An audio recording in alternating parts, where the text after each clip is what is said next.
is good. Everything is okay. Got a smile on my face. It's a beautiful day.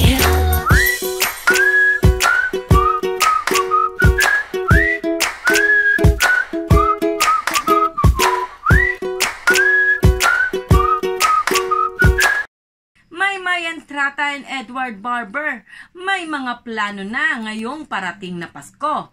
Pero bago natin simulan at pag-usapan ang naturang plano ni na Maymay Entrata at Edward Barber, ako pumuli si Josepa dito sa Josepa, anong latest na naghatid sa inyo ng mga trending topic tungkol sa inyong mga favorite celebrity update?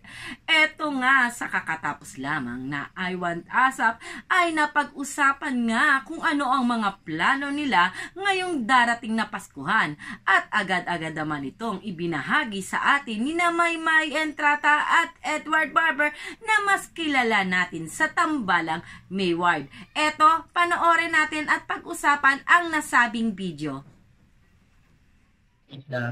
I take it to LA. Lower Antipolo. Congratulations. I know. Edward, kung mag-joke ka nga lang, Edward. Sorry. Timing ko, no? Pero it's great as well to have those dreams. Alam mo. We love that. Pero ikaw, ano plano mo, Edward? Yes, kuya. Christmas plans ko.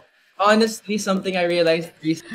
Bakit kinikilig ako kapag si Maymay Entrata ang nagtatanong kay Edward Barber ng kanyang mga plano, diba? Nakakamiss yung mga ganitong moment, diba? Biruin mo si Maymay, oh ayan, eto na nga, tinanong ni Maymay Entrata kung ano ang plano ni Edward Barber ngayong parating na Kapaskuhan. Eto, ituloy natin yung video at sabay-sabay tayong kiligin at alamin kung ano ang mga plano ni Edward Barber ngayong parating na Kapaskuhan.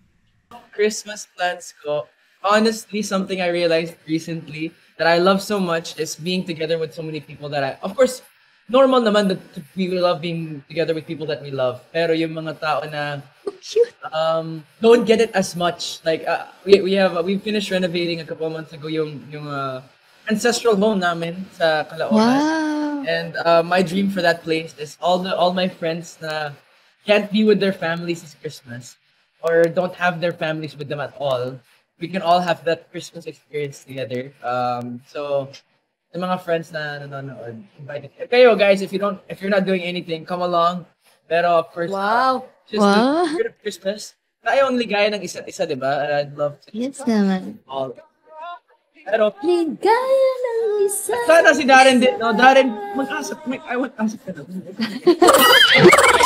Oo nga, Darren. Parang Ang sweet naman ni Edward Barber, biruin nyo nga naman. O, eto, confirm.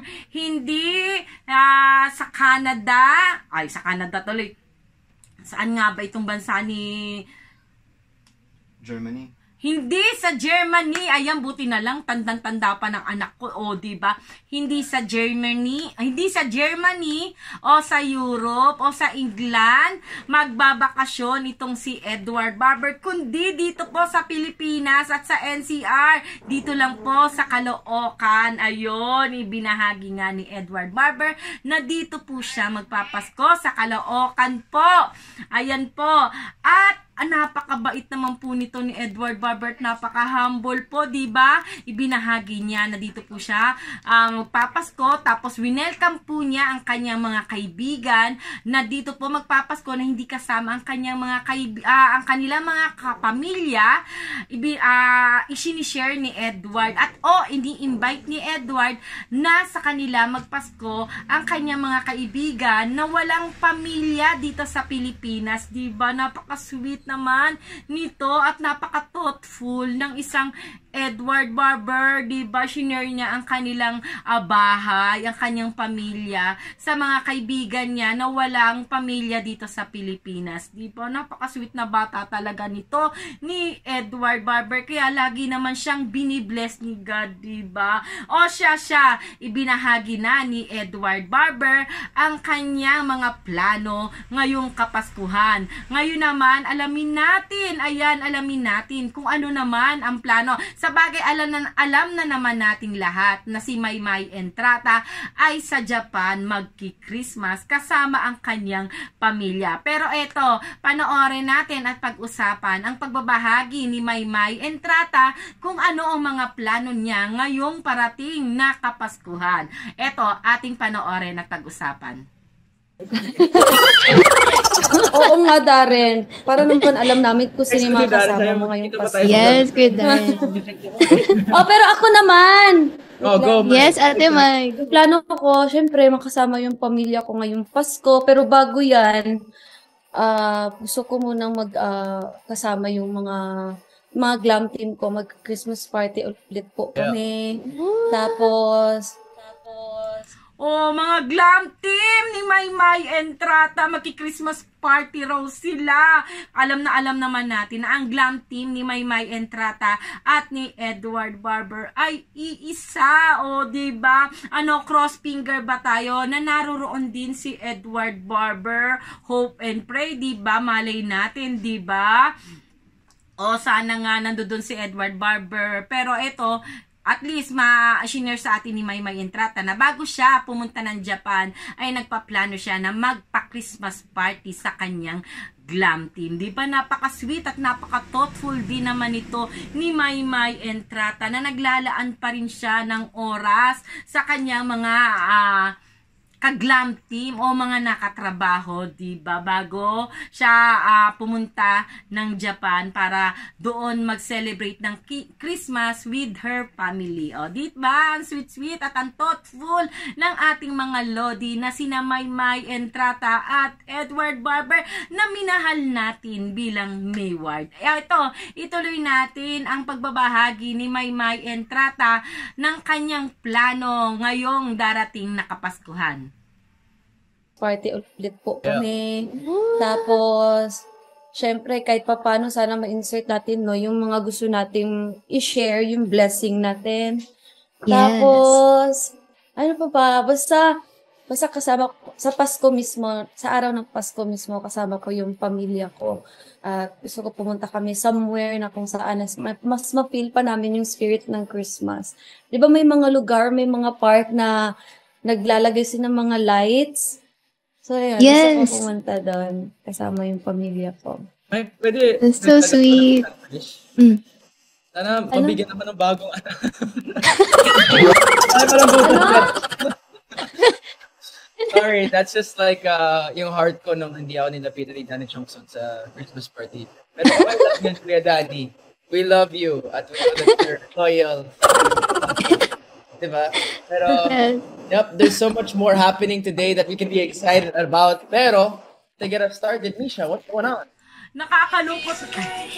Nakakalungkot naman, diba? Kasi muli na namang magpapasko na hindi magkasama itong sina Maymay Entrata at Edward Barber mula 2019, diba? Na Christmas kasi si Edward ay sa England nag-Christmas, tapos si Maymay naman sa Japan, diba?